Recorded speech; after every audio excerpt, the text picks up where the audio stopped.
Hey everyone, welcome back to the channel. You know what's weird about us humans? We're absolutely obsessed with creepy, abandoned places. Like, we know it's probably a terrible idea, but we can't help ourselves. We see an old decrepit building and we're like, yeah, I'm gonna go poke around in there. It's that perfect mix of curiosity and stupidity that keeps channels like mine in business. So if you're here, you're probably just as messed up as the rest of us. Cool. Let's dive into 5 abandoned towns that are seriously freaking disturbing. Alright, so Alaska. Beautiful place, right? Stunning landscapes, untouched wilderness, and apparently something that kills people with a single punch to the chest. Fun stuff. Let me tell you about Portlock. This little village sits way down on the southern tip of the Kenai Peninsula. It's named after some British captain who sailed through back in 1787, and for a while it was actually doing pretty well. People were hunting, fishing, working at the local cannery. Your typical Alaskan frontier town. But then 1905 rolls around, and things get weird. Workers at the cannery start reporting disturbances. And I'm not talking about someone stealing lunches from the break room fridge. We're talking full-on paranormal activity. Shadowy figures moving around, objects flying across rooms, the whole 9 yards. At first, everyone's like, yeah, whatever, we're just tired. But it got so bad that the entire workforce just quit mid-season. They literally walked away from their paychecks and said, nope, I'm out. And here's where it goes from spooky to absolutely terrifying. Fast forward to the 1930s. People start disappearing. Miners, loggers, hunters. They'd head into the mountains and just never come back. But it's not like they got lost or fell off a cliff or something. When they did find bodies, it was brutal. One guy was found dead near his cabin. Cause of death? A single massive blow to the chest. His entire ribcage was crushed. His heart stopped instantly. No claw marks, no blood, no signs of an animal attack.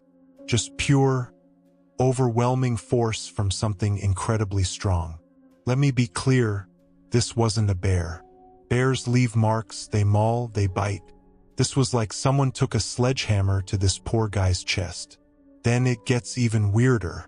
A group of moose hunters found these absolutely massive footprints. They followed them to a spot where there was clearly a violent struggle, blood everywhere. But the moose?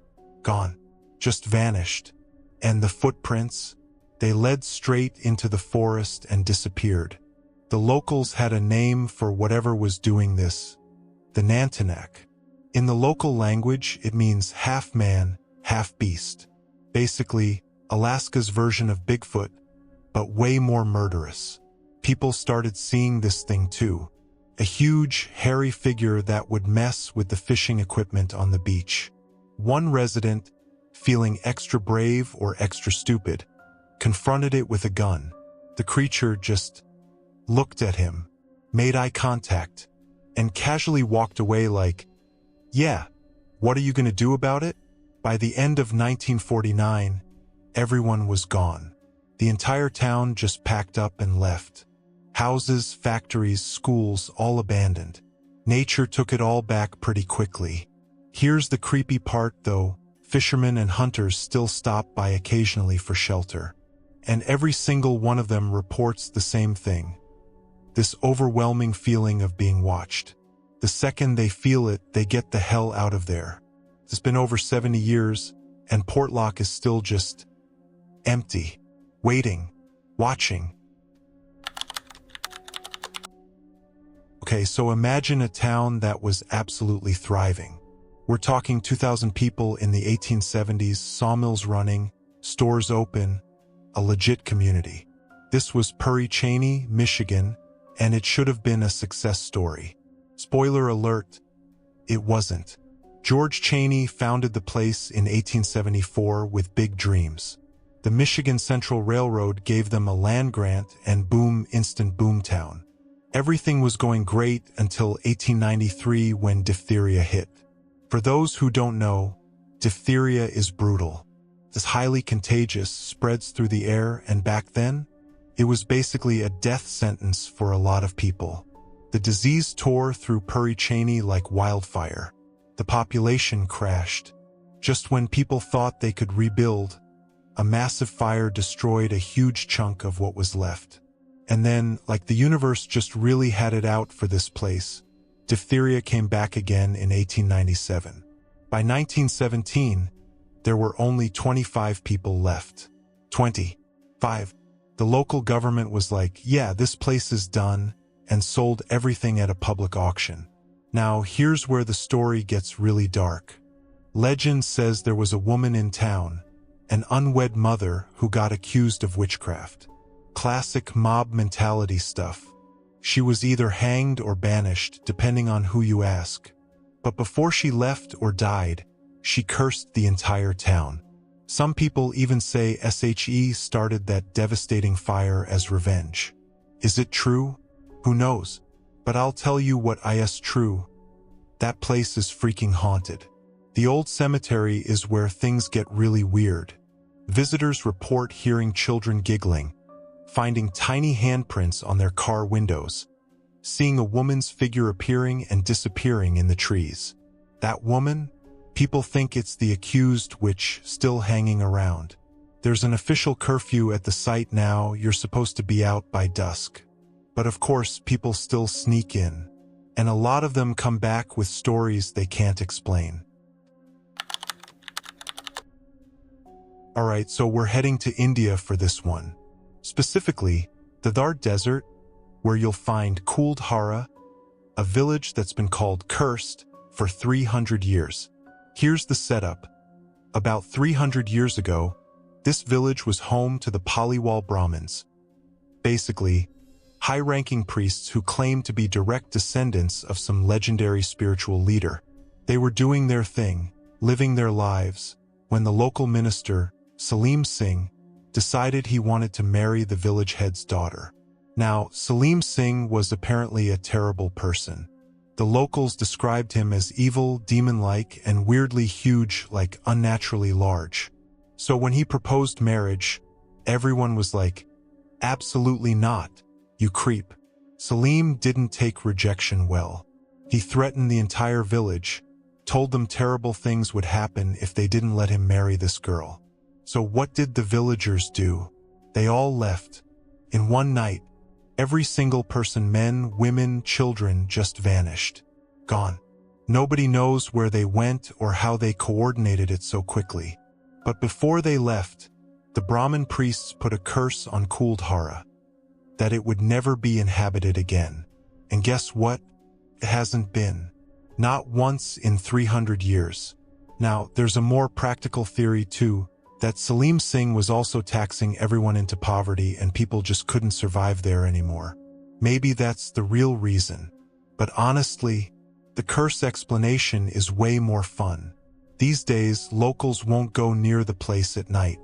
Paranormal investigators who've spent the night there report shadow figures, disembodied voices, and one team from the Paranormal Society of India found children's handprints all over their equipment one morning. Tourists visit during the day and describe this overwhelming sense of emptiness and desolation. The mud houses are all falling apart, roofs caved in, everything covered in dust. It's like time stopped the second everyone left. Some people don't feel anything supernatural there, but others, they swear something's not right about that place. Welcome to the Wild West, baby. Bodie, California was founded in 1876 after miners found gold and silver in their hills. And when I say people flocked there, I mean it was instant. Prospectors came from everywhere, across the country, across the world, all hoping to strike it rich. By the late 1870s, thousands of people were crammed into this town. And with that many people, that much money, and that much whiskey, things got violent. Really violent. We're talking robberies, shootings, brawls, you name it. Opium was everywhere. One preacher described Bodie as being lashed by the tempest of lust and passion. which is a very fancy way of saying it was absolute chaos. But like all gold rush towns, Bodie eventually ran out of gold. By the 1880s, the mines were picked clean, companies went bankrupt, and people started leaving. The harsh winters didn't help either. We're talking deadly cold that made people say, "Yeah, I'm done with this." By the 1940s, the last residents finally gave up and left. Bodie became a ghost town, and it's actually one of the best preserved abandoned towns in America. But here's where it gets dark. According to local legend, 6 people stayed behind when everyone else left. They refused to go, but the isolation and harsh conditions drove them absolutely insane. The story goes that one man shot his wife. The other 3 residents decided to take justice into their own hands and killed him. Then those 3 died of some mysterious disease. That left one person, just one, alone. And supposedly, the ghost of the murdered man came back and tormented whoever was left until they died too. These days, Bodie is a tourist attraction. People come from all over to see this authentic old West town. But the park rangers have a warning. Do not take anything from Bodie. Not a rock, not a piece of wood, nothing. Because according to legend, everything in Bodie is cursed. Take something with you, and bad luck, misfortune, and tragedy will follow you until you return it. And yeah, people have tried. Some probably got away with it. But the rangers have a whole collection of items people have mailed back because weird stuff started happening to them after they took souvenirs. Make of that what you will. So there you have it. 5 abandoned towns with stories that'll keep you up at night. From Bigfoot in Alaska to witches in Michigan, cursed villages in India, cursed gold towns in California, and whatever the hell happened in Canada. If you enjoyed this dive into creepy abandoned places, definitely hit that like button and subscribe for more disturbing content.